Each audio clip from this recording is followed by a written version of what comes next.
Hey you going guys, and welcome to another episode of What Do You Do for a Crust. We have a very special one with us today. We have our financial analyst and I should say not financial advisor, Correct. sorry, Yeah. financial analyst and accountant rejoining us for a bit of a special episode. Thank you very much for being back. Not a problem. Really much appreciate it. Your time is extremely valuable, as we well and truly know. Bit of an interesting episode, this one. I think we're just shooting the shit about finance in general, how people definitely. understand money, where we place value on certain things, all those kind of things. So thank you very much. We are having a beer. Yep. So I am going to crack my beer. You'll hear the background. A bit of a fruity beer, this one, which is good.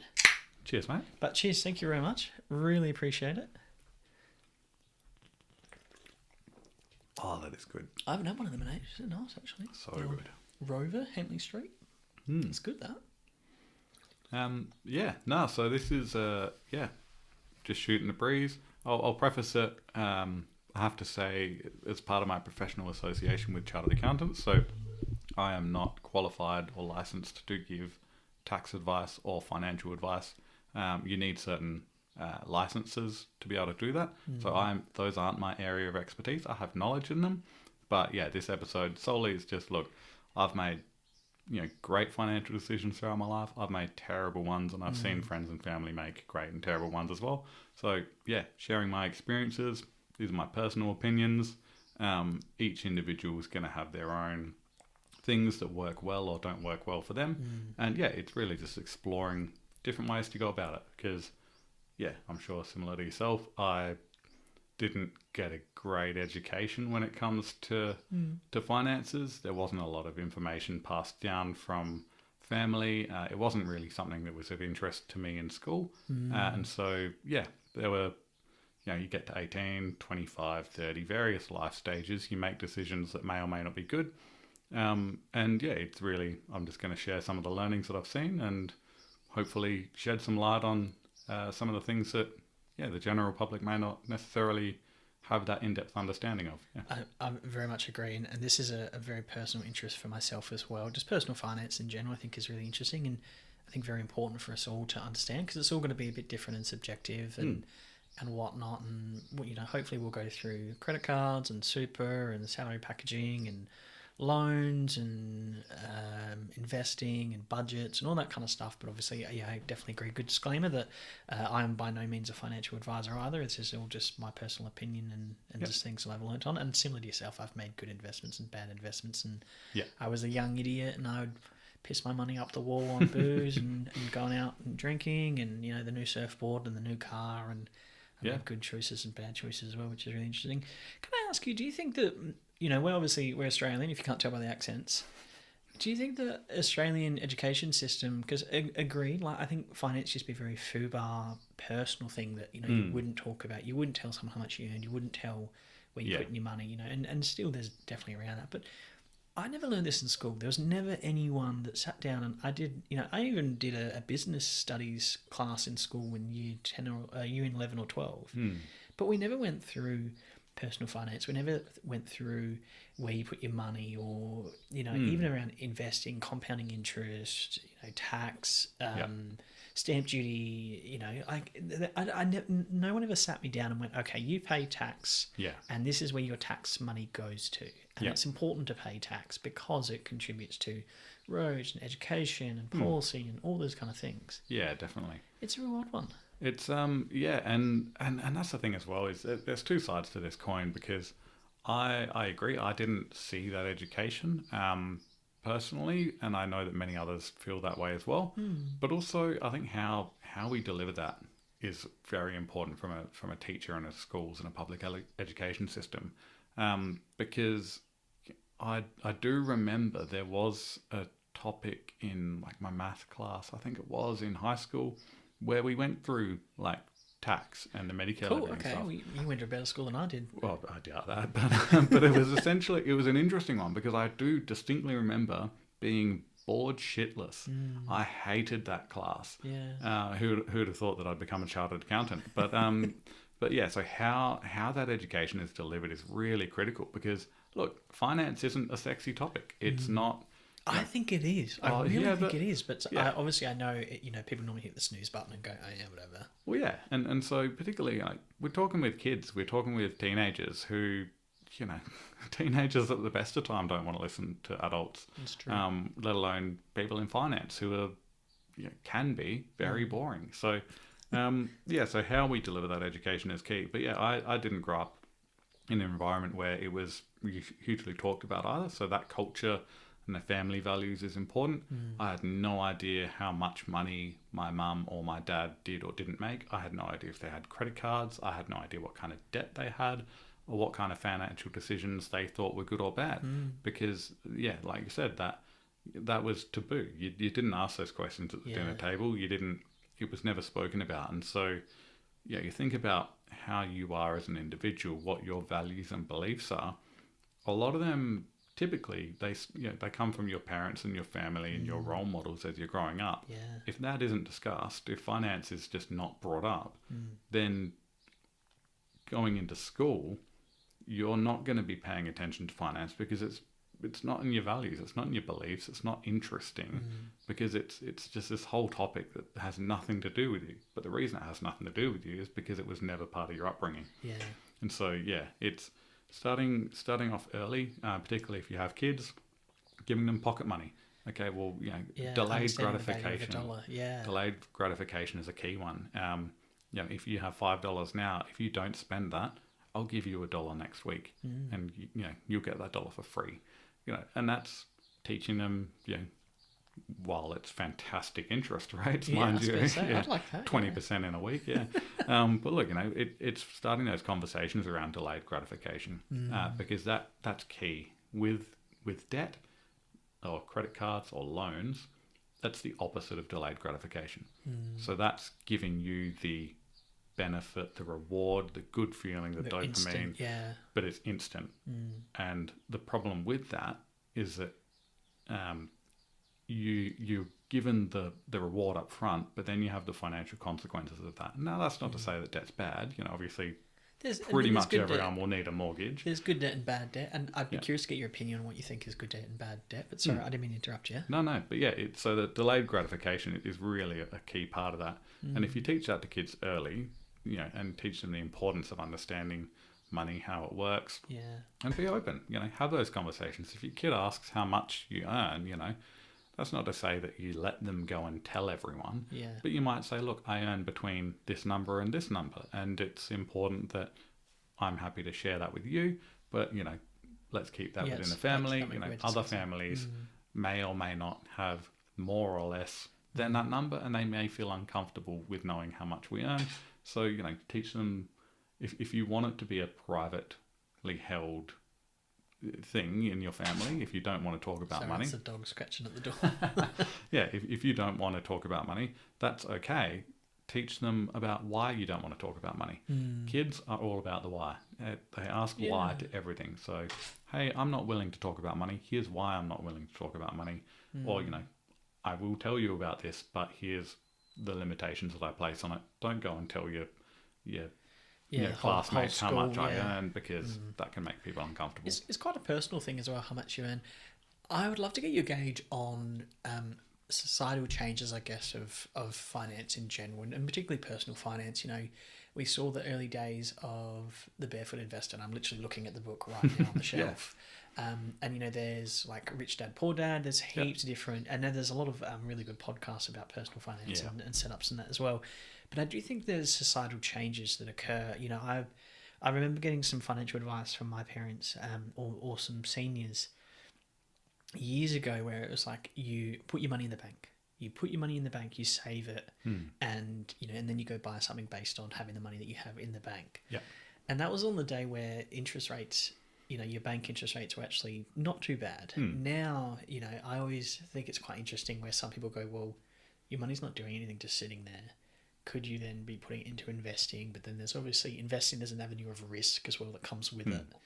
Can I ask, where do you sit on that just personally in regards to, like, do you make your money work for you? Do you kind of have a bit of a bit of difference? Yeah, so this is, again, I keep coming back to values and beliefs because, finance, while it isn't a sexy topic on its own, understanding your own values and beliefs is really, it's a critical part of it. We spoke before about how it works with your career. Personal finances are exactly the same. If I am an individual who is comfortable taking risks, I'm comfortable seeing my super go up or down with the markets. If I'm more comfortable effectively gambling, because that's what investing is, right? It's not sugarcoated, it's gambling. Very fair. And I don't think a lot of people would even understand that it is somewhat gambling. Well, it's informed gambling to a certain point. But there's a viewpoint that, if I buy shares, they're going to do well. And, all you need to look at in the last couple of years is if Donald Trump says a certain statement, or if Elon Musk says a certain statement, all of a sudden the market reacts and people freak out. And so understanding your risk appetite is really key. And there's two parts to risk, and I'm probably going to butcher the terminology here, because one of them is your appetite for risk. So how much are you willing to expose yourself to risk?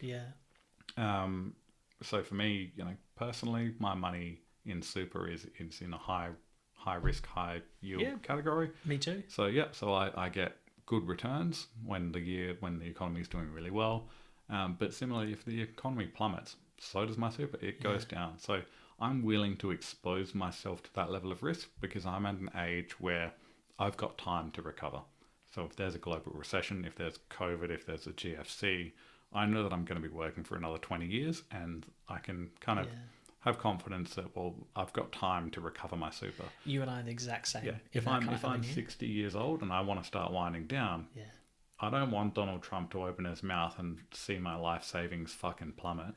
So, my risk appetite, what I'm willing to expose myself to, will be very different. So that's the risk appetite. The other element, which is very commonly overlooked, is your risk tolerance. So I may say, I'm happy to expose myself to a high risk, high yield investment strategy in my super. If Elon Musk opens his mouth and says something and the global market absolutely plummets, and I see my super balance of, using made up numbers here, if I see my super balance of 200k drop down to 50k. That would scare a lot of people. So the risk appetite, how much you're willing to expose yourself to that risk, your risk tolerance is the other side. How am I going to be able to handle that? Am I going to be able to shrug it off and go, oh, fuck, that sucks, but you know what, that's okay, that's, I'm comfortable with that, I know that it will recover, or I don't know, no one knows, but I believe it will recover. Or am I going to look at that, freak out, change my investment strategy, go to all cash, all low risk? Am I going to make decisions based off of what's happened? Am I going to react strongly or feel very uncomfortable with it? So what you're willing to expose yourself is your risk appetite, but also have a really good understanding and reflect deeply on this is, what's my risk tolerance? Am I happy? No, happy is the wrong word. Can I actually tolerate the mental impact and the emotional impact that comes with those highs and lows? Because that's just as important when you're choosing how to invest your money. I always give the example of, say you buy $1,000 worth of shares. If you're checking those shares every single day, your tolerance is going to be really low because not that you're a nervous Nelly, but you're watching the market so closely, which is great. And, maybe you're a day trader or those kind of things where it's quite a reactive share. But, I always think of particular shares as longevity. You're holding this for 20, 30 years. And obviously that depends on the share you're buying. And it depends on the individuals, what they're there's so buying many factors there. And the key message for me is research. No, you don't have to know your stuff. No one needs to be the expert, but at least be informed. Be generally informed. Everyone has little bits and pieces. I think I know some blokes who they will, we're in South Australia, we do 10-cent bottle and cans. I know one bloke who will spend the entire year saving up bottles and cans. Won't go out of their way to buy more cans or bottles or whatnot, but will just save them in the back of the shed. And then come Christmas time, he sells them at the start of December, or trades them in, and then that helps buy Christmas presents. And it usually covers most of the Christmas presents. Not I'm saying they're alcoholics or anything like that, but that covers their Christmas presents, and they go, no worries at all. They know they've got a couple of $100 sitting there, easy done. To a certain point, that's a level of investing because they know they've got that money coming in. They know the 10-cent claim is not going to go away anytime soon. it's that, and it's not an instant gratification to a certain point. Well, I don't know if I'm giving that a great example. Can I ask you, where do you sit on credit cards? Because it's a big, and it's quite a. There's no fence sitters with credit cards. It's either you're either pro or con. And I'd love your opinion, and then I'll give my opinion. But I'd love for your insight. Yeah, no, I've definitely found that with credit cards. I mean, look, I'm not anti-credit card. I'll kind of preface that. It would be hypocritical of me to say that I've never had one. When I turned 18, I went and got a 5K credit card and I fucking maxed it out. Went out to town. As you do when you're 18. Bought a new telly. Yeah. And, looking back, that was a poor financial decision. Don't get me wrong. I mean, it was a poor financial decision if you look at it solely from a financial perspective. If you look at it for the fact that, you know what, it was a lot of fun. I did a lot of things that I couldn't afford to do. Your social art, I'd got new furniture. I just moved out, so that was also important. Yeah, there's so much to weigh up there. But essentially, I made a decision that was impulsive, and I didn't understand the impact it would have. So later on, down the line, I think I applied for a car loan, but they wouldn't give it to me because by that point I had 2 or 3 credit cards with different banks, and I was kind of like closing the account and reopening it with a new bank and that kind of thing. And I didn't understand what a credit history was. Yeah. I had no idea about that. So all of a sudden I kind of learned, they see me as risky if I hold this type of debt. And so, personally, I don't have any credit cards. I don't really believe in them, to be honest. I've got mates that swear by them. They run every transaction through. And what they say to me is, it's all about the points. It's all about the frequent flyers. But consider this. If you are a business, right? Well, in this case, you're a bank. You're selling debt. You are always going to design your product offering in a way that makes a profit. Yeah. Otherwise, why the fuck would you sell it? Exactly right. Yeah. And it needs to be appealing to the consumer as well. So, That's the points. You can get frequent flyer points. You can get these things. You can get these things. Well, they come with gifts. They come with, what are they called? You've been with us for 6 months and you've been making loyalty payments and you get reimbursements or open up this credit card and we'll give you $500 free. They're all incentives. But the thing that what I often tell people is consider the lens of the business. They are going to make a profit, not necessarily from you individually, but across all of the people that hold credit cards. They're going to be making a profit. And that profit needs to come from somewhere. Both you as an individual and the bank both can't make a profit. It's impossible. Someone is going to take a loss. Sometimes that's the bank. If you are switched on, every single transaction that's coming through your credit card, you've never missed a repayment. If you're managing your credit card to that level, you can make a profit and the bank will be losing out. The bank probably has 9 other people out of 9 out of every 10 that aren't doing that, and so they're making a profit off that. Forget that it's June. Even if they do have the money, I know just you not that you become complacent, but life is busy. Yeah, and people fuck up. Yeah, you go, okay, my bill's due on the 30th, and you go, it's the 2nd. Oh shit, I forgot to pay it, even though you had the money and you've forgotten. And that's when they sting you with 10% interest rates or whatever happens to be. Yeah. But as well, you might get frequent flyer points. You might get these incentive bonuses or these loyalty amounts. But you've got to consider as well, are they just shafting you in a different way? What's your annual fee? Yeah. What's your late repayment fee? Hidden costs. Yeah. What are these things that, you're going to get these frequent flyer points, but your annual fee costs you $2,000 a year, Again, I don't know the nuances of each individual credit card offering, so I'm just making up numbers here. But my general viewpoint is that the bank isn't going to give you anything for free. It's not free money. Yeah. And while there are people that manage their credit card to the nth degree and they're really good and they've never missed a repayment and they're the ones, in that bank and individual relationship, they're the ones that are getting the profit and the bank is making a loss. The trade-off to that is obviously the lifestyle impact that has. they have to manage that credit card. That is something that they have to do. That is life admin that they need to be on top of. And similarly, they need, if they're in a relationship, that's something that both individuals need to be hyper aware of and hyper across. Yeah.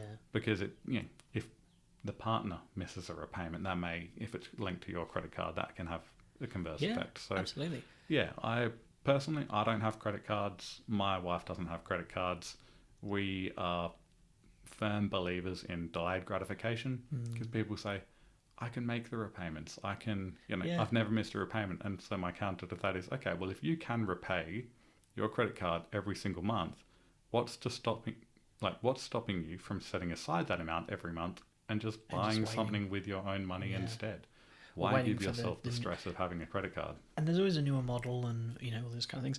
I 100% agree with you. Not that I'm anti-credit cards, but for me, it's the incentives is what scares me. One, I've always gone on the principle, if you don't spend money, you don't have. Yep. Is my core, that's my core basic value of, if I don't have it, I'm not spending it, because, I don't have it.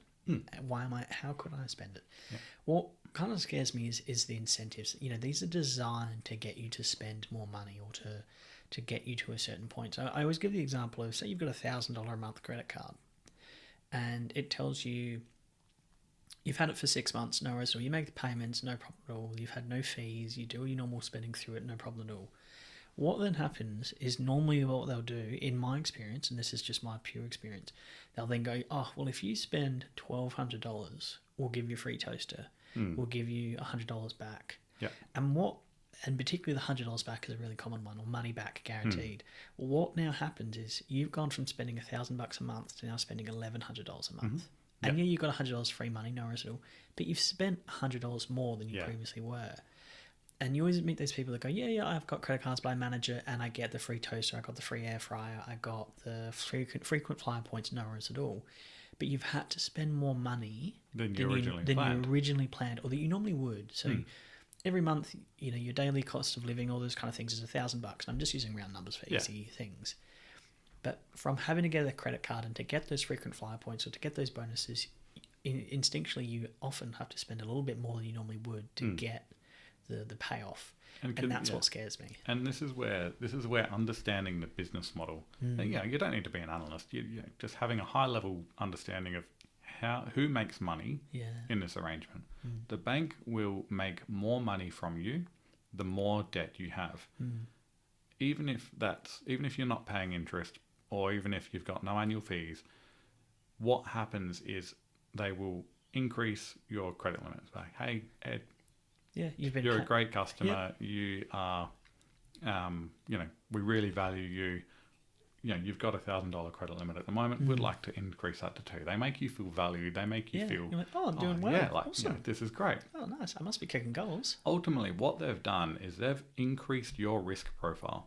You are now at a higher risk category. You are more likely to miss a repayment. You are more likely to spend beyond that amount, or and they'll charge you interest for it. So by increasing your risk profile, they are increasing the probability that relationship between you and the bank.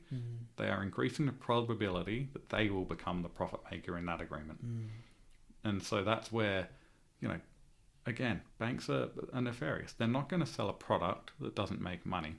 They are always going to make a profit. And if you are in a relationship where the bank isn't making a profit, they're going to try and shift the playing field. They're going to change your risk profile. They're going to incentivize you to make more risky decisions to try and shift that arrangement so that they are the profit-making person in that two-party relationship. I agree, yeah. And it's very common. You see it all the time. And so, personally, that's why I'm against credit cards. It's a slippery slope, and it's very easy to get carried away with it. And this is where, coming back to that values and beliefs, what do you want? What do you feel? What's your risk appetite? What is your risk tolerance? That is what matters. Because if you're not self-aware and if you're not conscious of that, that's where the bank will be able to take you for the ride. And before you know it, I've got a $50,000 credit card limit that I max out each month. How the fuck am I going to repay that? Yeah. And you end up in this debt cycle where you have to stay in these systems Otherwise, you won't you won't be able to exit it. You borrow more to pay off the debt that you have, to borrow more to pay off the debt that you have, and yeah, that's where it gets really dangerous. Is that debt snowball, and so personally for me, I always see credit cards as a bit of a gateway drug. Yeah. I don't use them. I appreciate some people can benefit from it, but and there's always going to be situations as well where something's happened and medical bills or your car breaks down, or there's always going to be those avenues where unfortunately your hands are a bit tied and maybe you're not in a financial situation where you've just got spare cash. Like we have talked about a lot on this podcast. Times are hard, and a lot of people are living week to week, and cost of living's definitely gone up, or you've got a birthday, or you've got Christmas coming up, as we do in this sort of time period of the year. And things get expensive, and people are living harder now, which does make it quite tricky. Can I ask you, what's your understanding of the money that sits in your bank account? So say you're doing well, you've been working really hard, and you've got $10,000 sitting in your bank account, and it's slowly getting interest. Can I ask you, as a financial analyst and an accountant, to explain to us how that interest is actually created? Because I think a lot of people don't actually understand how the bank are giving you interest on that money that's sitting there. Could you explain that to us? And I kind of know the answer, but I figured it's a good way for us to sort of create a bit of awareness. I mean, it depends how deep down the rabbit hole you want to go. Very true. I mean, very, very, very true. A quick synopsis, and then we can always unpack it. But I've got so many queries for you. I mean, look. So in any economy, there are savers and there are spenders. So the bank, for example, let's say they've got 10 customers and they all have $2,000 cash. Yep.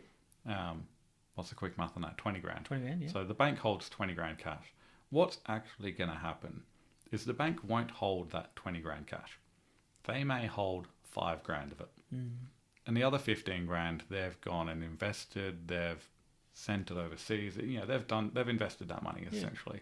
Because similarly, there's no point in them sitting on 20k cash and doing nothing with it. They're going to use that money.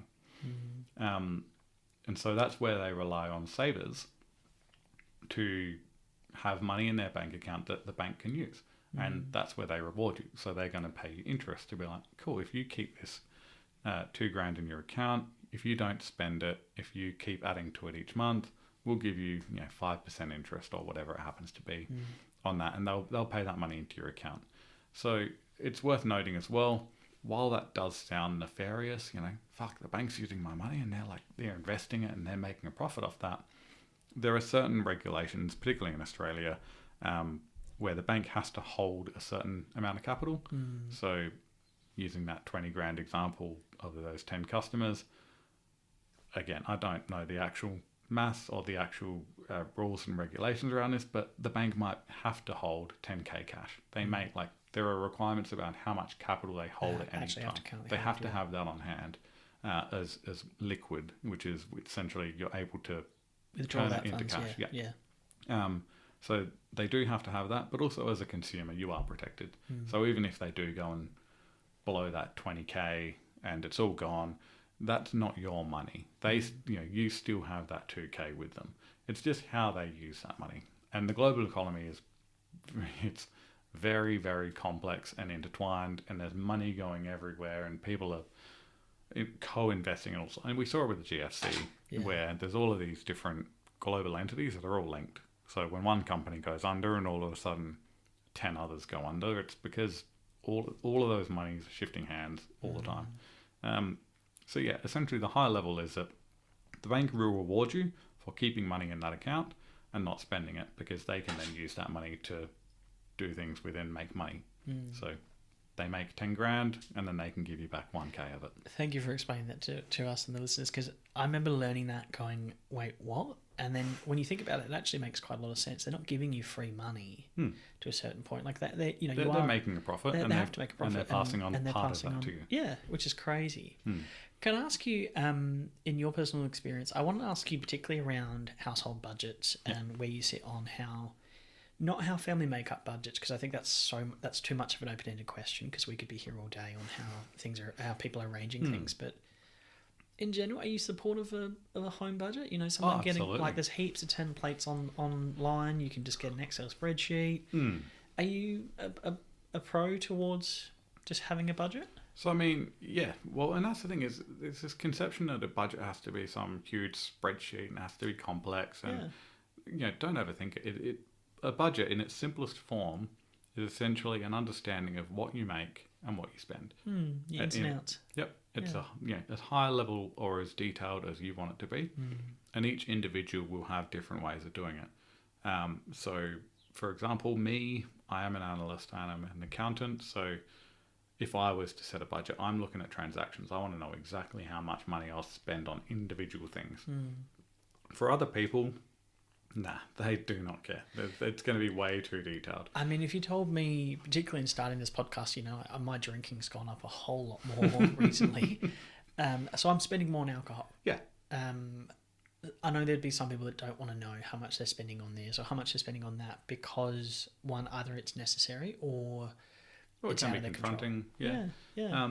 But this is where, knowing how you want to run your household, and I say household as a loose term, that could just be you as an individual who is renting in a unit. That could be a family of 6 who have 4 houses. Like, as a household, how do you want to run your budgets and what does your budget look like? So I used an example of being really granular, and it's good that you talk about my drinking has gone up and I'm spending more money on booze. If you're a household that runs a high level budget, you may just be like, oh look, we spend $5,000 on leisure and activities, and that can be as detailed as your budget goes. Like for some people, that's all they need.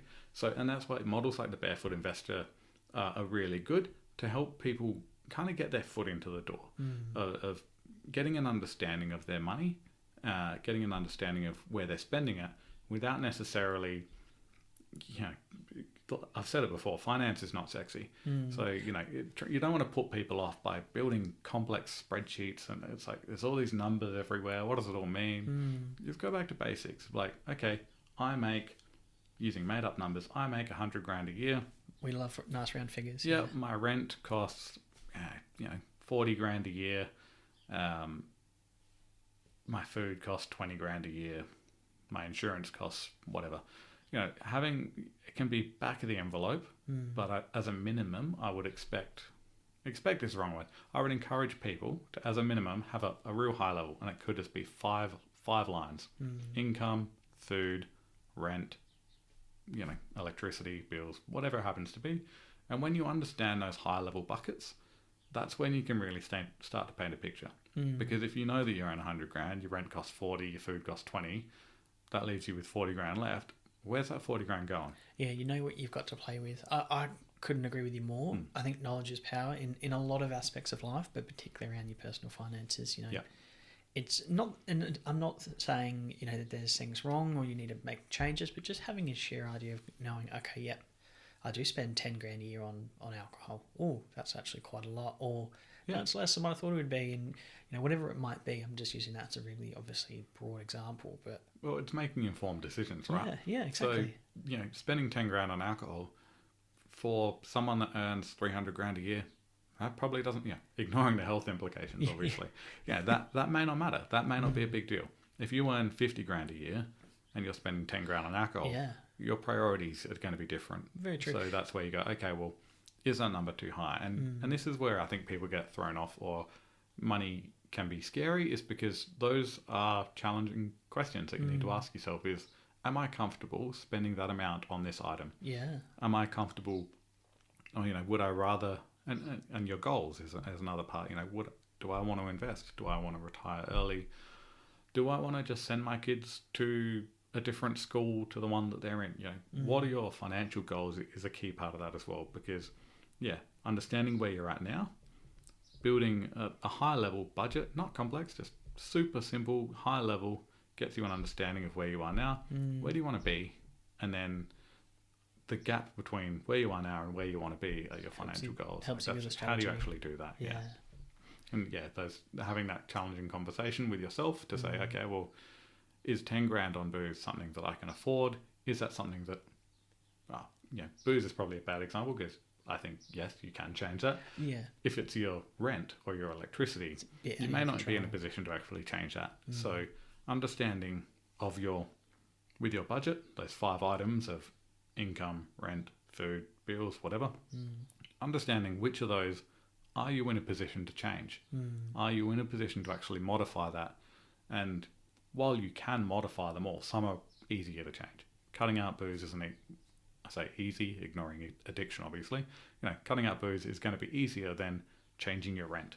Yeah. You can't really change your rent. You can move into a smaller place, but again, that's a bigger decision. It's harder to do. So, and there's intricate costs in that as well. Cost of moving. You have to pay another bond. All those kind of things as well. Might be more travel to than your workplace, which is other costs there that are I guess harder to control. I guess not to sidestep or pivot, but I was wanting to get your gauge on roundup and micro investing platforms. I'm not going to mention any of the names, but there are a few out there. And for the listeners that don't know about micro investing platforms and roundups, I go to a cafe, I buy a coffee for $4.50. I mean, coffee these days is much more than that. It's a good cafe, let me know. Yeah, I was going to say. Say I buy it for $6.40. What this micro investing platform does is it rounds up that $6.40 to $7. It takes the extra 60 cents. It puts that into an account. Once that account gets to $100, $500, $50, it then invests it in whatever level of risk and whatnot that I've put in, and however I've set up that platform and diversification. Yeah. Obviously, there are, like we've talked about before, everything costs. There's always fees. There's always loyalty programs and all that kind of thing. There are fees that come in with these, but a lot of people have fought this because it's sort of unknowingly investing to a certain point. And I mean, this is probably a very in-depth topic that we could kind of unpack further into a whole episode on, because there's so many complexities here. But your general sense, what do you think of them? I mean, look, I'll keep it simple. So that kind of roundup principle, it's been around for a while. Most banks now offer it. It's just whether they offer it in an investment sense or if they just offer it from a savings account. Yeah. So, for example, the bank that I'm with, I spend that $6.40 on coffee. I do have it set up to set that 60 cents, to send that 60 cents into my savings account. Because the whole principle is, if I'm spending $6.40, well... Are you going to notice the extra 60 cents? I spend the difference between $6.40 and 70 cents, I'm not going to notice. Yeah.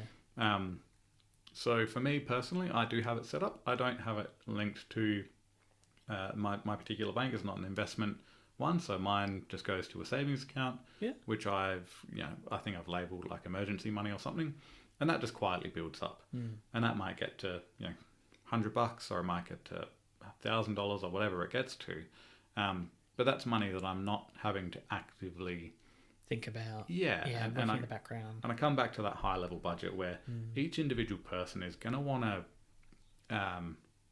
using the word invest because it's the best one, invest their time and their energy differently. Some people, I don't want to think about saving. It's a pain in the ass. Finances is boring. I just want to, have some money set aside. And maybe that's as granular as they go. Roundups and automatic transfers and stuff like that are going to be really helpful for them because they don't need to do anything. It's not set and forget. Yeah, it's not part of their active or their active energy. Whereas for other people who are a lot more granular or a lot more in the weeds, so to speak, that may or may not work for them. Maybe they want to structure their money a bit differently. But as it's a general rule, I'm all for it.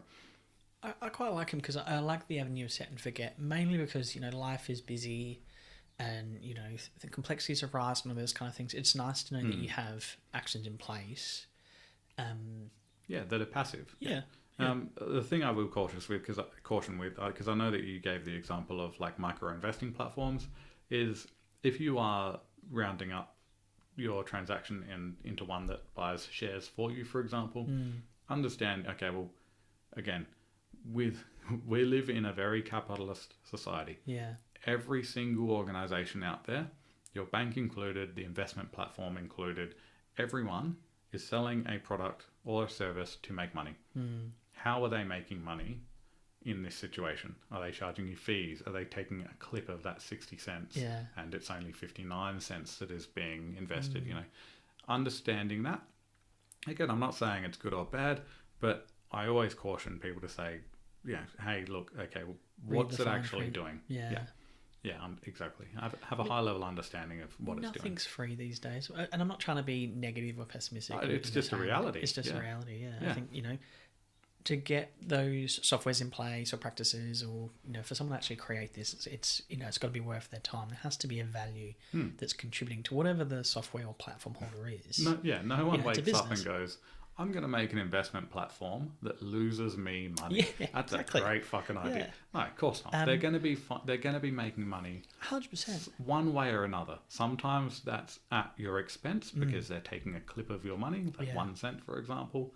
Other times it may be an indirect expense. They may be selling your financial transaction data to third parties. They, who do targeted advertising. All of a sudden, you start getting ads for different cafes and different coffee brands because you've shopped at this one. They could be selling your data. For some people, they may not care. For other people who are more concerned about cybersecurity and information and stuff, they may go, I don't feel comfortable with someone selling my financial data.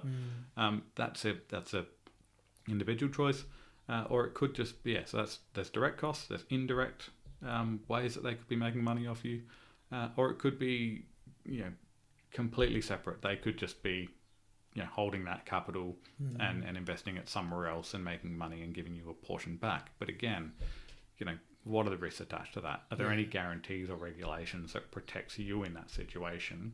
Or if that company goes under and they go bust, is that your money gone? Again, it's someone is paying for a product and service at all times. Understanding if that's you, and if it is you, is it direct financially or is it indirect through your data? Yeah. And if it's not you that's paying for that product or service, then what are the risks attached? Am I, if this company goes under, where do I stand? Yeah. Because if you're not paying for it, then it could be risky. Yeah, someone is down the line. Someone's always paying for it. Did you ever hear about the? I think this came out in sort of the 2010 kind of around that time frame where apps and all those kind of things were being developed. Did you ever hear about the Step app? I think it was. Rings a bell. I think it was American. I want to say it was American, but I could absolutely be wrong. And I don't know the name of this app. But what it basically was someone woke up and went, "Okay, I want to make money in the simplest basic form," and they created an app where you put in a step figure. So say I've just joined the app and I've gone, okay, I'm going to do 8,000 steps a day. Oh, it's like walking steps. Walking steps, okay, yeah. And what the app does is goes, all right, if every time you achieve that 8,000 steps a day, I'm going to give you $1. Okay. No worries at all. But what they found was that people, were using it to motivate to get more steps, more exercise, all those kind of things. And it was marketed as like a fitness product, app, health product. We're promoting you, we're paying you to walk, we're paying you to increase your lifestyle activity and health benefits, all those kind of things. And it's very similar to a gym membership. But what they were basically finding was that after the first couple of weeks, so they made a huge loss in their first month, where people were hitting that 8,000 steps every day, and they had to pay $30 a month and all those kind of things. So people were like, sweet, I'm making the money. After they lost the interest, they then, start doing 7,000 steps or 7,500 steps, and then they had to pay the app $1. So it was kind of like putting them really under the pump to say, okay, you need to consistently hit this target, and we're going to give you free money. Yeah. As soon as you stop hitting those, you have to give us money. Yeah. And then what they were finding was that eventually, after the first couple of months, people lost interest, similar to like the gym New Year's resolution. People lost that interest, and then they started. It's like a multi-million-dollar. I'm not surprised because people just were like, I can't be fucked now. I'm sick, or I'm hungover, or whatever it was. Yeah. So this is probably a really good segue into how companies make money off of you, because it is incredibly common. We sound really cynical, don't we? Well, it's the reality of capitalism, right? Someone is making money off someone else. It's just understanding who those parties are and how they're doing it. So we come back to that point around how companies are doing it. So in this case, they relied on you ultimately not wanting to do life admin. Yeah. If you stayed on top of it, that's a job that I've given you and that you have to do. There were some people that were doing it. But again, it's something that you have to do. And life gets busy, we all lose track, and we all forget about things. Look, insurance companies, electricity companies, your mortgage, all of those kind of agreements fall in the same kind of boat. They rely on you setting and forgetting. They don't want you to look at it, because if you do, you'll realize there are always cheaper, better options out there. It is very common with insurance and electricity companies. And because again, life admin, no one wants to fucking go and look at insurance policies. No one wants to spend that day on Sunday for a whole day to get all these quotes. They make it intentionally complex or long, or it's a pain in the ass. And so it's, don't get me wrong, it's easier to just sit there and be like, you know what, like, I can afford it. Like, I'll continue paying $100 a month on my insurance or whatever. But that's how they get you. Yeah. Because if you never, there's 10 other companies out there where it's $80 a month. And they all do the same thing. So the $80 a month company, you join them, you get a sign up bonus where, it's cheaper for the first year. But then the next year, goes up to $105. Yeah, exactly. Yeah. And all of a sudden you're paying more than you were before, because no one wants the life admin of having to deal with this. Electricity companies, your mortgage interest rates, all of them are the same. They rely on no one wanting to do the life admin. And again, it comes down to your values and beliefs and what you are and aren't willing to do as an individual, or in this case, as a household. And I'm not saying that everyone needs to change their electricity providers every week. And it comes down to individual preferences. If you are comfortable with the amounts that you're paying and you're comfortable with the product or the service that you're getting, then fair. That may not be an issue. But if you are wondering why you get that 100k in as per year in income, and you're wondering, I know I spend 40 on rent and I'll spend 20 on food, where the fuck is the other 40k going? That's where you got to, understand, and you're going to go, okay, well, I spend this much on insurance. Is that normal? Keep a high level. Don't freak yourself out by going into the weeds, but just quick Google check, get a couple of quotes, and if it's like, that's ballpark what what others are saying, then that could be as granular as you to go. I think that a lot could of be us as deep can't as you be go, and it's bothered like making the change either. Yeah, exactly. And that may be, cool, I'm comfortable with that. But if you're finding that 4 other insurance companies that you got quotes from, all of them came in substantially under, that's where your money is going. Yeah. Because, it's... Those increasing costs that you don't see. Yeah, and that's where you call them up and you put a bit of pressure on it. And don't get me wrong, that's life admin. No one wants to do it. But again, these companies rely on you not looking at it. These companies are making money from you one way or another. So how are they doing it? And how are they positioning themselves to be able to do that well? They're making it a pain in the ass. $1 billion idea. At the end of every month, an app you download sends you, or end of every financial year, sends you a summary of all of the insurance and registration policies and such that you have, and then it puts to you cheaper options with the same contingencies. So look, I'm not going to say the name of this company. Very fair. But it is the banking platform that I use. It's a more modern one. There's no internet banking. There's no branches. It's solely run on an app. Cool. But I swear by it, because it does exactly that. Nice. There's really cool functionality. And again, your bank is another product or service that you're paying for one way or another. You're either paying annual fees, or you're paying with data, or you're paying withdrawal fees, insurance fees. Exactly. You lost your card, so but again, no one wants to transfer bank accounts because it's a pain in the ass. It is, yeah. But consider a bank account, right? This is where good reporting and good data is integral, because if you want to know where your money is going, there are banks out there, mine included, that offer those services for free. I can open my app at the moment and I can see exactly by category how much I spend on my pets, my vet fees, my food bills, how much I'm dropping at Coles and Woolies, and how much my mortgage is, how much my insurance costs are, split by my vehicles and my house. Like, that kind of service is available. A lot of your traditional banks, your big 4, for example, they were built on data platforms that are archaic. Like, they've been around for 50, 100 years, whatever. And that's their foundational financial system. It's archaic. If you consider more modern banks that have only started up in the last 10 years. The good news is they're subject to the same regulation as the other ones. So as a consumer, you are protected.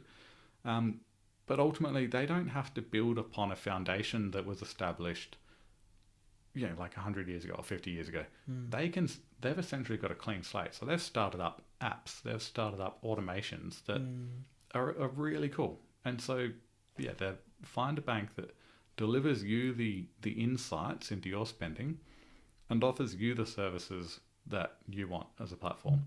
Yeah, it's annoying. You have to transfer your direct debits. You've got to get your pay redirected. But if you find the right one, and I'll preface this as well, never accept a bank that charges fees. It's a con.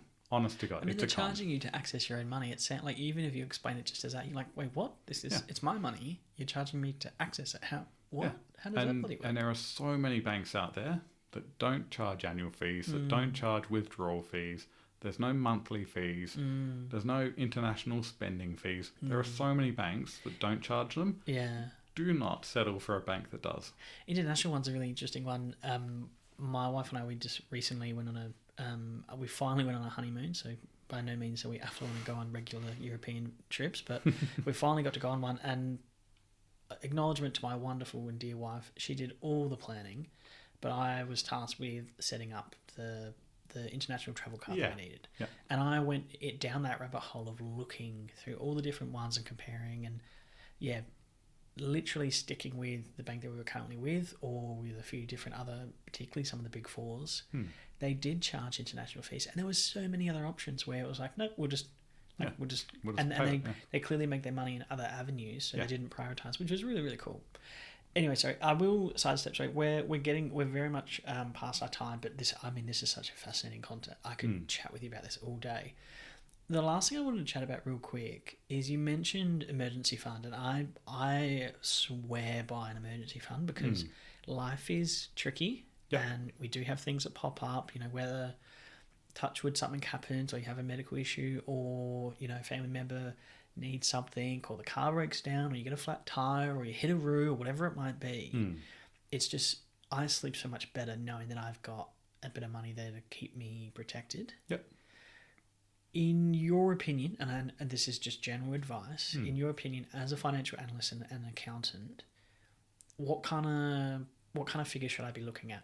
And I know that's and I do apologise because that is a ridiculous question to ask.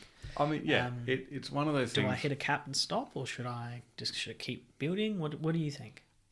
I mean, all of the stuff that we spoke about, what you want to do and achieve with your money is important. And I'll preface this by saying having an emergency fund is not possible for many people. Yeah, very fair. If your income, all your money's going to your rent and your food, and you're already scrounging as much as you can, you don't have anything left. Yeah, it's easy for me to say, just chuck $100 a week aside. Not everyone has that. So, but I do think that, not to second guess you, but I do think there needs to be a level of either self-awareness or determination. I remember being a uni student or even an apprentice. In two different stages of my life. Yeah. I was putting $5 a week into my emergency fund. 100%. And not getting that coffee, living off ramen noodles, whatever it bloody was. Yeah. And it was still growing. Completely agree. And that's probably the bit that I was going to get to straight after was essentially that's not to say that you're powerless. Everyone can do something. If it's $1 a week, $1 a month, whatever it happens to be, setting up those good habits and those good practices and sharing those good habits and practices and values and beliefs with your family and teaching others as well is really important. Comes back to the education. Yeah. So as a general rule, with emergency funds, it comes down to how much money can you set aside, how much money, what's the emergency fund for? So for example, for me, I will have an emergency fund of, I don't know, let's say $2,000. Yeah. And that sits in a savings account. I don't even put it in my offset. I probably should, but it sits in my savings account because it's linked to my transactional bank account that I use every day, so I don't have to go through the headache of transferring it in and out. You need it, you can get it. Yeah. So, but anything over $2,000, like if that account goes up to $3,000 because I'm saving lots, then I'll transfer it to my offset. I generally keep it at $2,000. So that's my day-to-day emergency fund. That's for things like, I don't know, there's I'm trying to actually, my dog ate an onion the other day. One of the most toxic things a dog can eat. Yeah. One of the dumbest things a dog can do, and she ate it, and we had to take her to the vet. Yeah. Fortunately, nothing happened. We got to the vet within 15 minutes. It was an emergency vet that was open 24/7. They made her, chuck up, and they got it out, and she was fine. But that vet fee cost $700. Yeah, jeez. And that's what I mean. It's like, I don't want to have to think about, do I have money in my mortgage offset? Do I have to open up a credit card? Do I have to take out payment plans with this vet? Yeah. I know that I've got that $2,000 there for exactly that purpose. It depends, again, in terms of the amount. So I use 2. That's not to say that I don't have more sitting in my offset. Yeah. Circumstances change. You might have 2 dogs and you might need to double it, Yeah, exactly. They both eat a fucking onion. Yeah. But yeah. And similarly, I will, anything above that $2,000 I'll use differently. That's not to say I lock it away. I might buy shares with it, but I can always sell those shares later if I need to. It's just how accessible it is. Some people, if you, for example, everything costs money, right? Income protection insurance costs money. Yeah. I pay for it because I want that level of security. But similarly, I could set aside that money each week, month, whatever, each pay, and I can save up an amount of, I don't know, call it $50,000. And I can have that sitting in my mortgage offset. And then I might decide, you know what, I don't need to pay for this income protection insurance because I've got that $50,000 set aside. When you do that, what I'm essentially saying is I'm restricting myself from using that $50,000. And that's where your financial discipline needs to be important. Yeah, because that's now your financial income protection to a certain point, just in a different form. So if my wife says, "Hey, let's do a 5 to 10 week overseas trip to Europe. We've got this $50,000 here." Yeah. I need to be very aware that, okay, well, is that money set aside for a reason? Is that my insurance? Because if we're going to use that $50,000, well, maybe I should take out my income protection insurance again. And so for me, as an individual, I have an insurance policy because I want to use, if I have $50,000 there, and I don't, God, it would be nice. But if I had that $50,000 sitting there, I would want the ability to use it. And so I have an insurance policy. It really comes down to similarly, I pay fees for that insurance policy. Yeah, they're making a profit off me because hopefully I never have to claim off it. There's a lot of theories that, insurance is a scam to a certain point. I'll give you a prime example. A lot of people will have a gym membership, and I mentioned it previously before. Yeah. And some individuals will go, well, fuck that.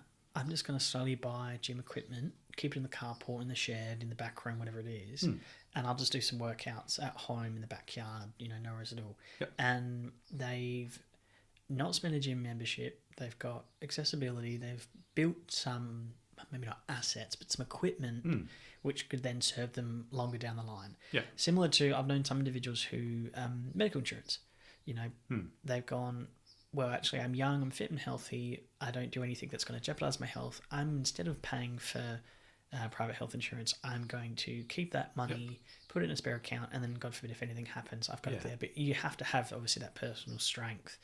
And I think that's what really, the point that I'm getting from some of the info you've given us, which is incredibly helpful, is that, finances, we've mentioned before, finance isn't sexy. I think corporate and business finance sometimes might not be sexy, but I do think personal finance is sexy because it can... It's empowering. It is honestly, really empowering, when you get a good understanding of it and you know how you use your money and what you want to use it for, and you start setting your goals and you start in that direction, you can do great things. I will come back to that gym example. Yeah. Because to, I guess, backflip on the point that you made, yes, they're saving money on gym fees, and yes, they've got this asset base, you could call it, of all of this equipment. The trade-off there, similar to the private health insurance, the trade-off there is, let's say that's 20 grand of gym equipment. Yep. He can't use that 20 grand for anything else. It is locked into a physical gym equipment asset. Yeah, okay. So if he wanted to... I never thought about it that way.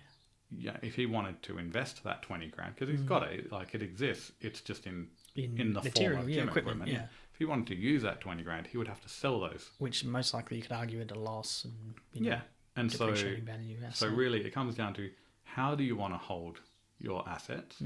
How do you want to hold your money? Is that in a way that is locked to a certain thing, or is it dynamic? Can I then invest that 20 grand and maybe I pay for a gym membership and I pay, you know, higher prices to do that, but it means that it affords you more flexibility. Yeah, because the money that I have left over, I can do whatever I want with. It's not locked to a certain purpose. That's definitely a financial analyst viewpoint there. And that's it. There's opportunity cost with every financial decision you make. If I buy this can of beer for $5, there's $5 opportunity cost attached to that. There's every other thing that I could have done with that $5 that I didn't do. Very fair. And every financial transaction has an opportunity cost attached to it. Knowing what your goals, values and beliefs are critical, because if I'm comfortable buying that $5 or paying that $5 for beer to have with a mate, I'm not going to regret that decision. If I wanted to set aside $5 a week into my savings fund and buying that beer has stopped me from doing that, I may regret that purchase. Yeah, what's your priority? Yeah. Okay. So, yeah. Very fair. We are at time. Thank you very much for the insight. I think I would love to do a part 2 with you, because there's so many other things that we can talk about. You know, super contributions, I didn't even salary touch packaging. on super, yeah. We've got so many other things in general, and I do think what you've said is really, really important. You know, obviously it's personal finance. It's based on your strategy. Important that, and obviously this isn't advice in general nature. This is just you and I having a yarn. So you know, people take with it as they will. But thank you very much for your time. My pleasure. I really appreciate it. Much appreciated. Cheers.